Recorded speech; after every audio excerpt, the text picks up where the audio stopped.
After being at home inside Jordan-Hare Stadium for the last 5 weeks, Auburn finally going on the road to Starkville, Mississippi to take on Mississippi State. And some hot topics from Gus Malzahn's press conference today. James Crepea joins me now on the Plains. And James, we got to start with John Franklin III. He brought that spark to Auburn's offense there in the second half of the game against ULM. Your thoughts on him, and do you expect to see a bigger role from him this upcoming game and throughout the rest of the season?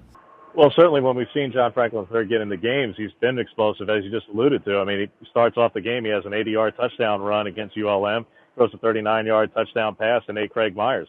A couple of big explosive plays in that game, had some other fine runs, had some runs before in past games. But it's been limited, it's been incremental, and as Gus Malzahn pointed out, he didn't want to pass too much more after that touchdown pass to Craig Myers because the game was completely out of hand. There really was not much to be gained, even from a developmental standpoint. At that point, you're going up against a team that's so clearly overmatched. You get more out of practice at this point for John Franklin III than if he continued to pass against ULM. So I would expect to see him a little bit more, but at the same time, they've reiterated over and over again, they're not going to mess with the flow and tempo of this offense. And as explosive as he can be, look, Sean White is also leading the SEC in completion percentage. Yes, some of that has been padded against Arkansas State and against ULM, but he's been effective and efficient as a passer, both against A&M and against LSU. It's not like Sean White was throwing interceptions all over the place. Far from it. He's been effective. He's been efficient. It's just the rest of the offense has to get clicking along with him. Now, we saw a mix-up in the offensive line this past week against ULM. What are your expectations for that? Does the lineup change again this week against Mississippi State? They've said that the lineup will change back to what it had been in the past weeks with Xavier Dampier at center. Austin Golson will be back at left tackle. That said, if they were to have to go to a contingency plan, I think what you saw last week with Golson going back to center and then Darius James at left tackle would probably be the next option. But I don't think there'll be any bigger changes than that. I think it's going to go back to the standard starting lineup that had been there from the start of the season. And in the grand scheme of things, other than obviously there were some big protection issues as a whole, tackles for loss were an issue before that. But against LSU, other than Arden Key getting loose a couple of times, look, he's gotten loose against a lot of teams. And yes, again, Myles Garrett and Deshaun Hall the week before were very effective against this offensive line. But some of that had to do more with scheme than about execution from the players. That had to do with play calling. Play calling is different. They think the protection is going to be better, and they hope that the lineup going back to the original starting lineup will be effective this week.